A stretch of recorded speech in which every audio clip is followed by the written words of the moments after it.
bienvenue dans les podcasts de l'Oasis à Mauch.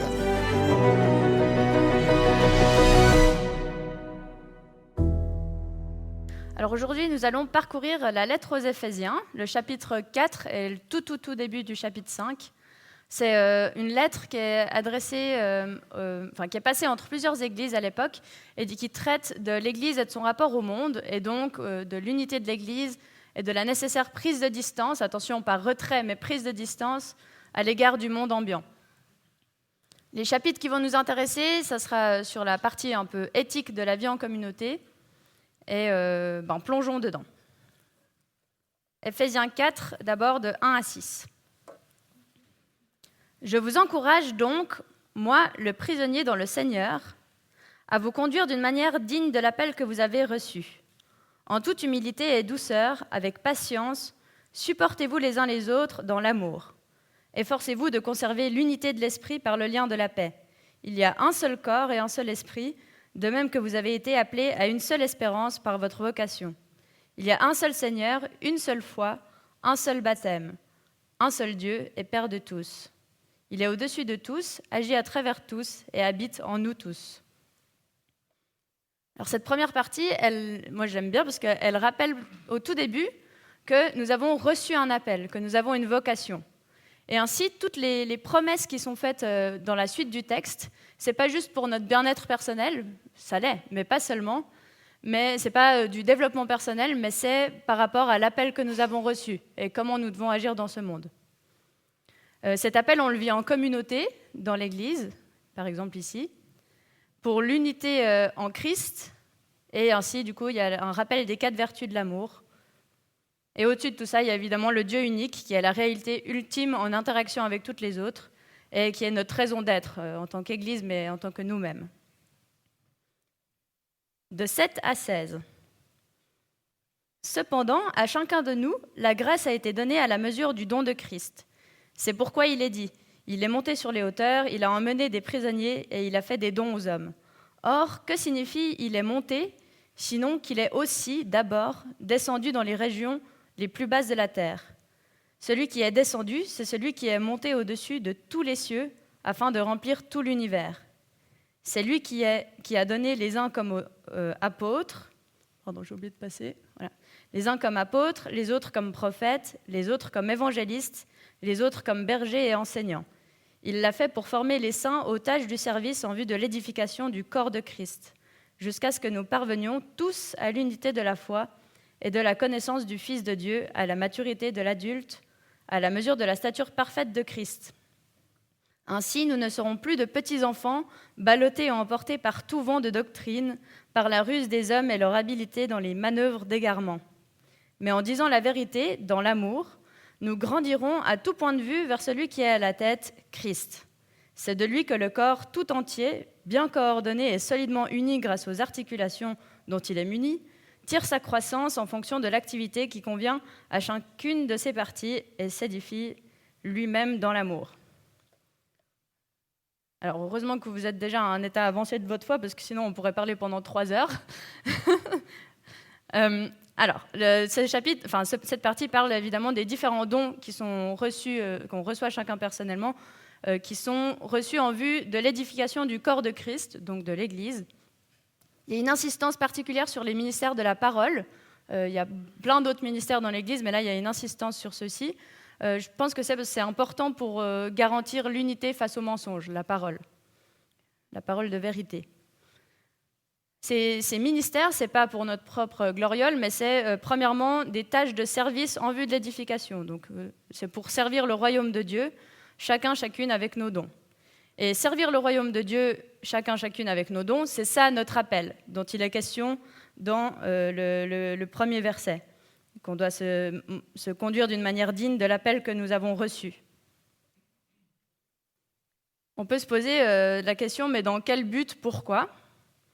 De 12 à 16, on voit que l'Église elle est appelée à grandir dans la vérité de l'amour, de passer d'un état d'enfant, qu'on peut balloter de croyance en croyance, à la maturité de l'adulte.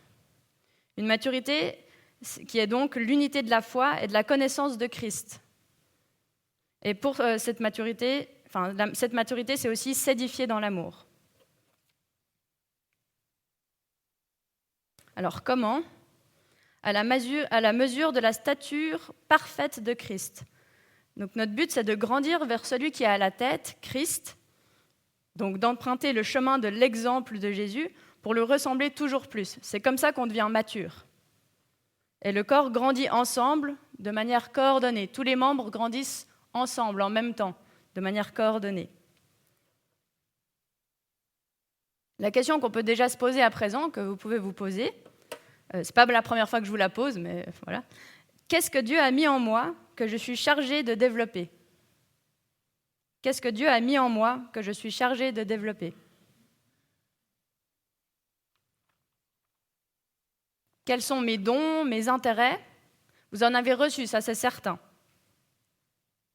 Dans la parabole des talents, on voit que chacun reçoit un nombre de talents différents et ils se mettent direct au travail, sauf celui qu'après dont on dénonce le comportement. Mais ils se mettent tous au travail et on voit au final que c'était ça le plus important pour le maître, pour Dieu.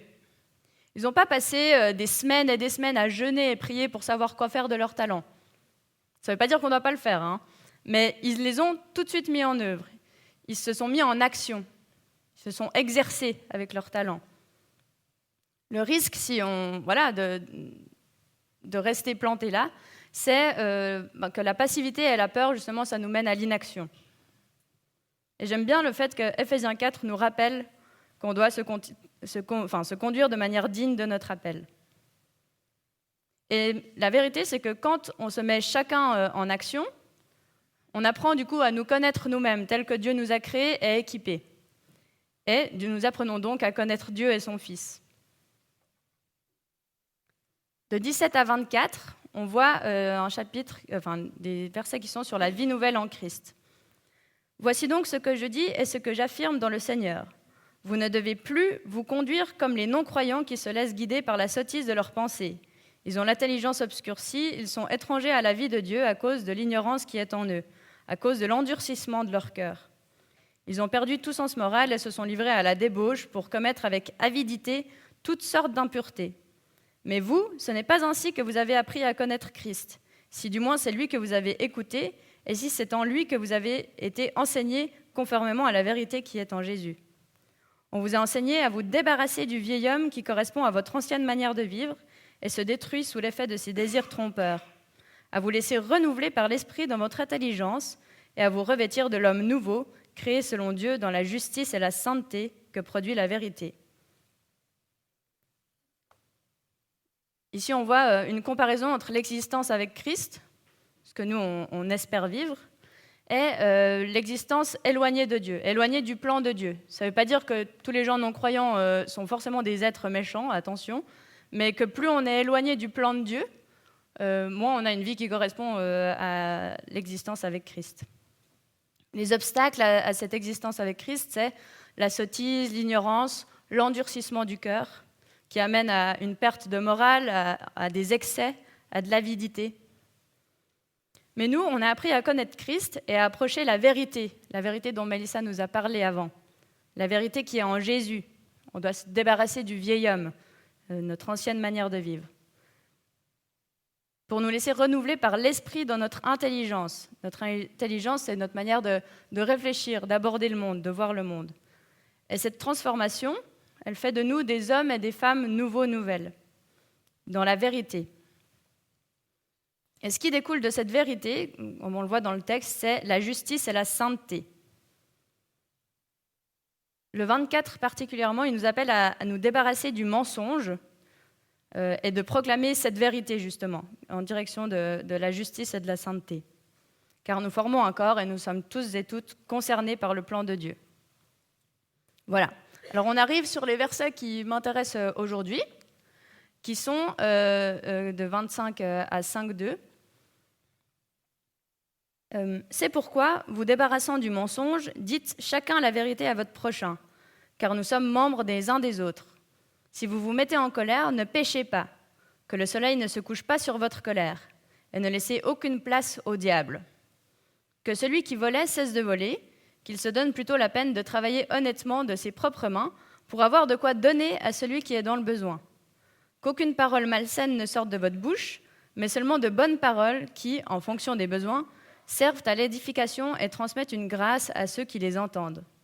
N'attristez pas le Saint-Esprit de Dieu, par lequel vous avez été marqués d'une empreinte pour le jour de la libération. Que toute amertume, toute fureur, toute colère, tout éclat de voix, toute calomnie et toute forme de méchanceté disparaissent du milieu de vous. Soyez bons et pleins de compassion envers les autres. Pardonnez-vous réciproquement comme Dieu nous a pardonnés en Christ. Soyez donc les imitateurs de Dieu, puisque vous êtes ses enfants bien-aimés, et vivez dans l'amour en suivant l'exemple de Christ, qui nous a aimés et qui s'est donné lui-même pour nous comme une offrande et un sacrifice dont l'odeur est agréable à Dieu. Cette partie, elle met l'accent sur une éthique de vie communautaire. On voit les impacts des comportements individuels sur le groupe et on découvre quelques consignes et valeurs générales axées sur l'amour et le pardon. Il y a un appel à la responsabilité et à la capacité de discernement de chacun, chacune. C'est ça, cette maturité avec le Saint-Esprit. C'est ça qui nous le permet. Voilà, le lien avec l'appel à grandir qu'on a lu précédemment. Il y a la colère sans péché, sur laquelle on va revenir. Le fait de travailler honnêtement, mais dans le sens pas seulement pour avoir pour soi, mais pour pouvoir redonner. Donc là, il y a la dimension de justice sociale qu'on retrouve à plusieurs endroits dans la Bible. Les bonnes paroles qui doivent servir à l'édification et tout ce qui doit disparaître du milieu de nous. Et voilà, tout ça, c'est un objectif, une cible. On est d'accord que quand on vit en communauté, c'est pas toujours possible d'avoir aucune irritation, par exemple. Mais voilà, on doit y travailler et la question, c'est quelles sont les conditions de cette paix durable ? Qu'est-ce qui nous reste à faire dans le monde, dans nos milieux, pour que ça soit atteint ? Il y a un accent ensuite sur le pardon mutuel dans la communauté, qui est enraciné et rendu possible par le pardon et l'amour inconditionnel de Dieu en Christ. Ça, on l'a vu durant les précédents cultes. Soyons les imitateurs de Dieu en vivant dans l'amour. Bon, maintenant que nous avons parcouru ce texte, je trouve que c'est très important parce que tout ce que nous avons parcouru va nous permettre de réfléchir sur la colère, ce qui est ce que je souhaite faire aujourd'hui avec vous. La colère, elle apparaît dans les versets 26 et 31.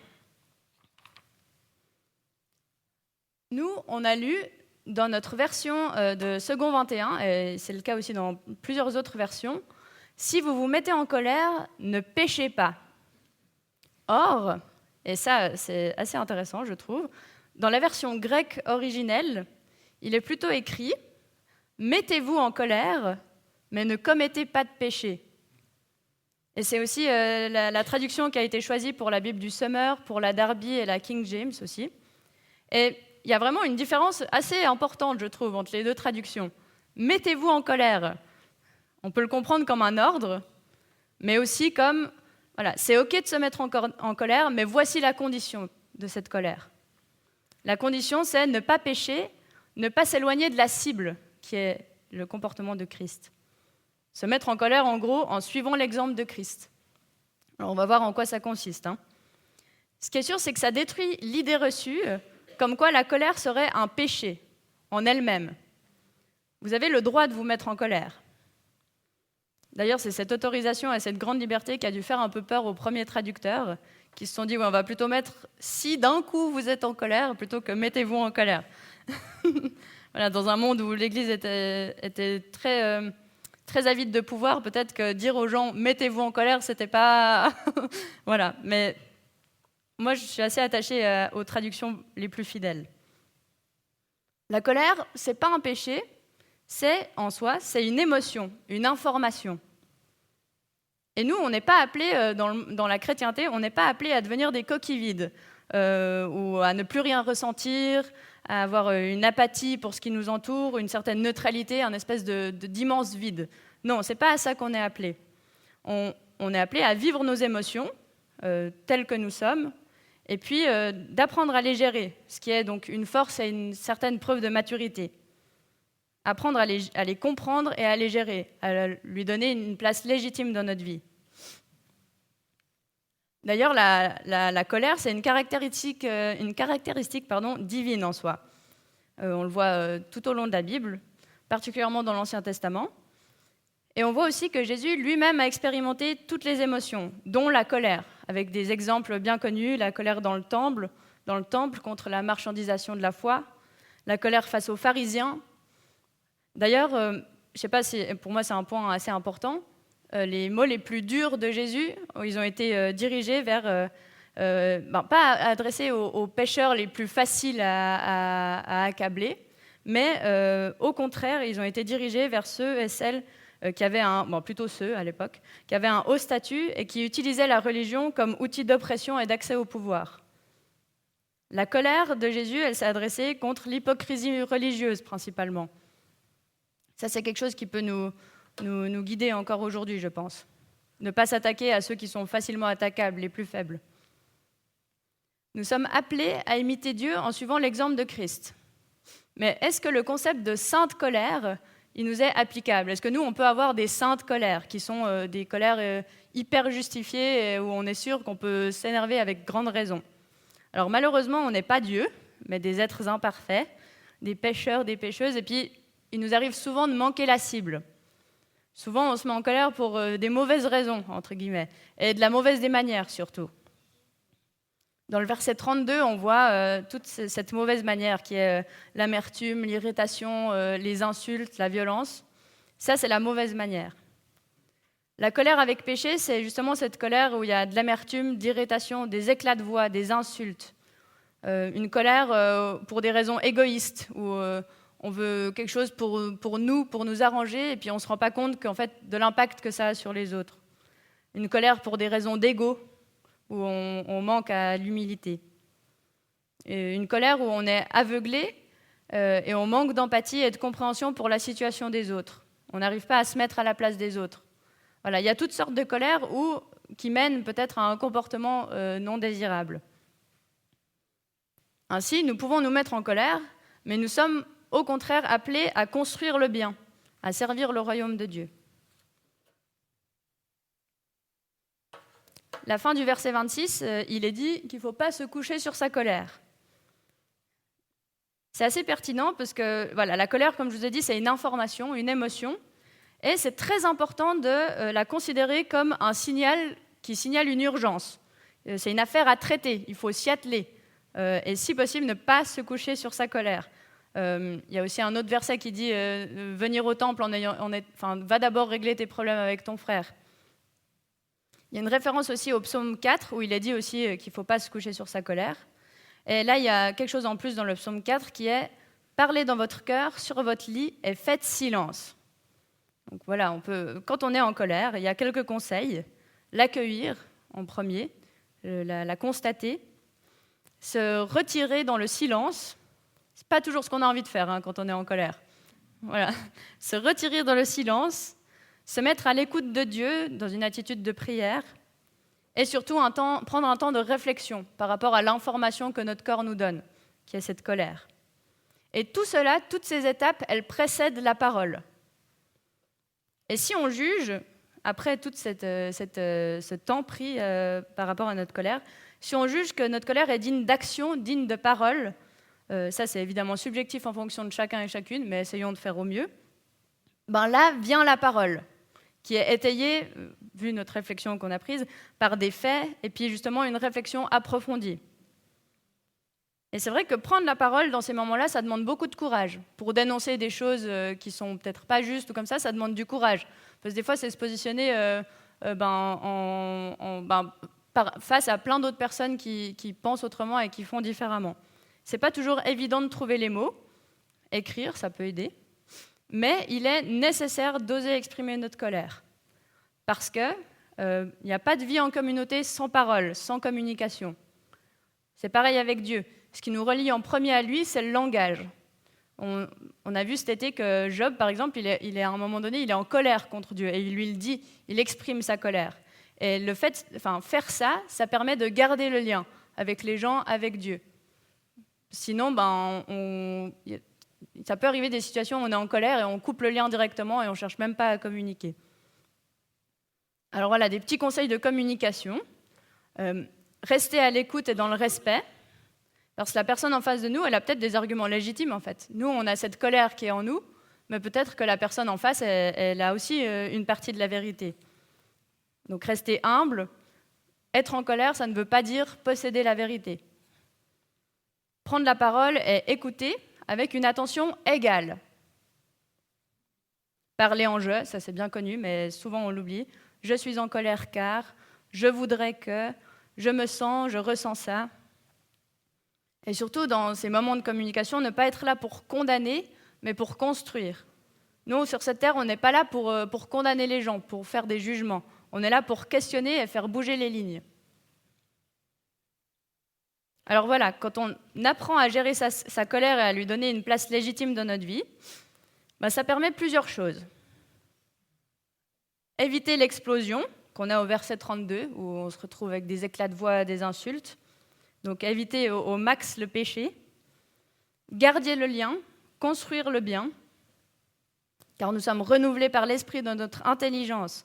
Et quand on s'intéresse à ce que c'est la sagesse d'en haut, la sagesse divine, dans Jacques 3 par exemple, on voit qu'elle est pure, porteuse de paix, douce, conciliante, pleine de compassion et de bons fruits. Elle est sans parti pris et sans hypocrisie.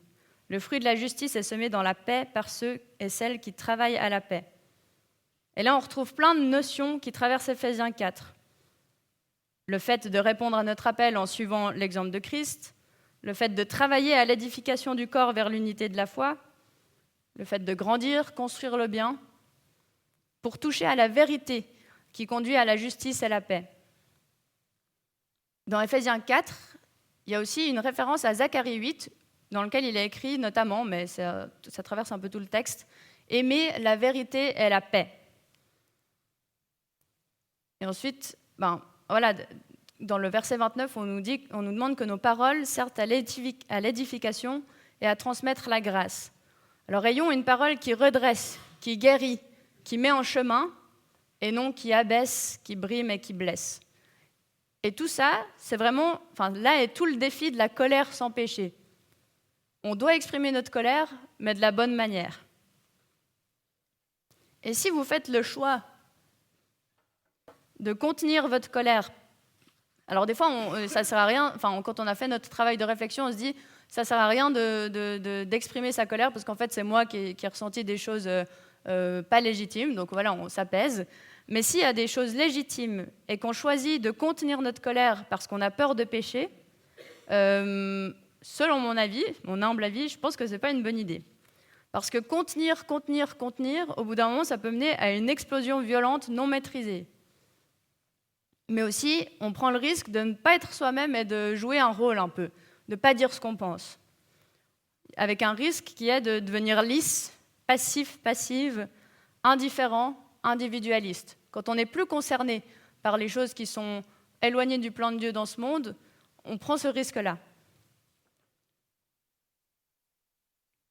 Dans un essai bien connu qui s'appelle « Indignez-vous », le diplomate français et ancien résistant Stéphane Hessel écrit en 2010 « La pire des attitudes est l'indifférence. Dire « je n'y peux rien, je me débrouille ». En vous comportant ainsi, vous perdez l'une des composantes essentielles qui fait l'humain, l'une des composantes indispensables, la faculté d'indignation et l'engagement qui en est la conséquence. Alors, je ne sais pas s'il est chrétien, ce monsieur, mais en tout cas, ça correspond bien à ce que j'avais envie d'exprimer ce matin. Le pire, c'est de ne pas s'indigner et de se contenter de l'état présent. Parce que quand on ne s'indigne pas, du coup, il n'y a pas d'engagement non plus. Et quelle tristesse de constater que parfois, dans la chrétienté, l'association de la colère au péché nous a bien souvent enfermés dans une espèce de passivité, un renfermement sur nous-mêmes et une inaction qui, dans un certain sens, nous mène au retrait du monde. Et à toutes les personnes qu'on a éduquées en disant qu'être un bon chrétien, être une bonne chrétienne, c'est pas trop s'exprimer, pas trop créer de remous, entrer dans une espèce de passivité servile, c'est hyper dangereux parce que c'est ça qui permet aussi les abus spirituels dans l'Église et une oppression au sein de l'Église, mais aussi en dehors. Mettez-vous en colère. Parce qu'au contraire, en fait, il y a quoi de s'indigner quand on observe le monde? Mettez-vous en colère, cherchez à construire le bien, vivez, vivez quelque chose. Parce que la colère, c'est un moteur d'action. C'est ce qui nous permet de quitter ou de changer une situation qui nous concerne ou qui concerne les autres. C'est un moteur d'action puissant même. Ne prenons surtout pas le risque de se retrouver qualifiés de tièdes, comme l'église de Laodicée dans l'Apocalypse 3. Des gens ni froids ni bouillons, qui se contentent d'accumuler les biens matériels pour leur confort, et qui se retrouvent au sens spirituel, aveugles et malheureux, misérables, nus, pauvres, même à vomir de la bouche de l'Éternel. C'est particulièrement violent, je vous l'accorde. Mais est-ce qu'on a envie de prendre ce risque ? Bon, heureusement, face à ce pire qui est l'indifférence et l'inaction, il y a quand même, Apocalypse 3 finit par « aie du zèle et repens-toi ». Donc il y a quand même un espoir, avec l'aide de Dieu. Donc ayons du zèle et repentissons-nous avec l'aide de Dieu. Ne soyons plus comme des éternels enfants, comme au verset 14, qui sont ballottés entre ce qu'on leur dit de penser et ce qu'ils doivent faire. Mais cherchons la maturité dans notre foi, c'est-à-dire une profondeur de réflexion, une relation d'adulte avec Dieu, des adultes avec une responsabilité personnelle devant lui, qui est de nous conduire d'une manière digne de l'appel que nous avons reçu, comme au verset 1. Alors nous avons des dons différents, et des dons et des sensibilités différentes, mais des combats parallèles. Ça veut dire, moi vous me connaissez, je suis particulièrement sensible aux injustices sociales et à l'environnement. Ça ne veut pas dire qu'il n'y a aucune autre cause et que tout le monde doit être concerné autant par ça que je le suis. Mais on a tous un même but, la justice et la paix dans l'amour de Dieu. Un même chemin, le Christ, et une même espérance, l'avènement du royaume de Dieu. Et je crois fermement que lorsque nous sommes ancrés dans la parole de Dieu et remplis de son Saint-Esprit, en relation vivante avec lui, notre colère, elle peut être transformatrice. Justement, si on la transforme en action qui construit le bien, ça peut transformer le monde. Attention, voilà. L'authenticité de notre indignation, qu'on ressent dans notre chair, au plus profond de nous, qui brûle, elle peut vraiment changer les choses. Nous ne pouvons pas faire semblant quand nous discernons quelque chose de contraire au royaume de Dieu dans ce monde, qui va à l'encontre de l'amour dont découle la justice et la paix. Cette profondeur et cette authenticité, ça impacte vraiment les gens qui nous entourent. Et même si on a parfois l'impression que c'est inutile de transformer notre colère en action positive, c'est pas ça l'important.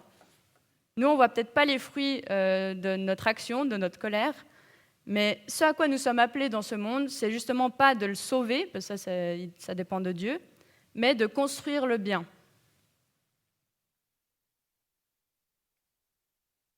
Alors mettez-vous en colère, mais faites-le en suivant l'exemple de Christ.